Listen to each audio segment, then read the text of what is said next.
আমি মনে করি গ্রামের জীবনের চাইতে শহরের জীবন অনেক ভালো। আমি একটা জিনিস খেয়াল করে দেখলাম গ্রামে এসে, এখানে মানুষের মনে কুসংস্কার অনেক বেশি। তারা নিজের জীবনের চাইতে অন্যের জীবনে কি ঘটতে চলেছে সেটা নিয়ে তারা অনেক বেশি মাথা ঘামায়। পরনিন্দাটাও অনেক বেশি করে। গ্রাম হয়তোবা আপনাকে সুন্দর একটা পরিবেশ উপহার দিবে, কিন্তু আপনার মানসিক শান্তিটা দিবে না। এখানে মহিলারা পরনিন্দা নিয়ে অনেক ব্যস্ত, আর পুরুষরা জায়গা জমি বিচার সালিশ নিয়ে ব্যস্ত থাকে।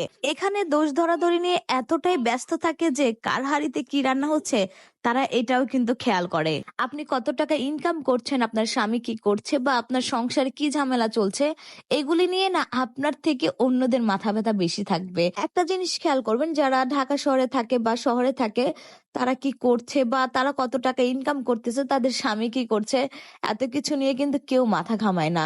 কারণ শহরের মানুষের এতটাও সময় নেই যে অন্যরা কি করছে সেটা নিয়ে ভাববে। কোথায় যেন পড়েছিলাম, সামর্থ্য থাকলে কখনোই গ্রামে থাকা উচিত না।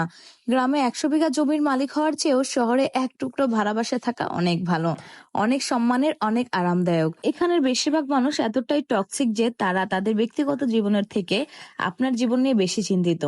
আপনার চুল বড় কেন, আপনি বোরকা পরেন না কেন, অনার্সে পড়লেও মেয়ের বিয়ে দেয় না কেন, বয়স 25 পেরিয়ে গেলেও এখনো জব হয় না কেন, আপনার বেসমেন্ট কেউ বিদেশে গিয়ে লাখ লাখ টাকা কামাই করে আর আপনি এখনো পড়াশোনা কেন করছেন, আজগুবি বিষয় নিয়ে তাদের অনেক টেনশন। মাঝে মাঝে দেখবেন যে আপনার ফ্যামিলিও যেসব বিষয়গুলো নিয়ে চিন্তিত নয়, কিন্তু অন্য অন্য মানুষগুলো সেসব বিষয় নিয়ে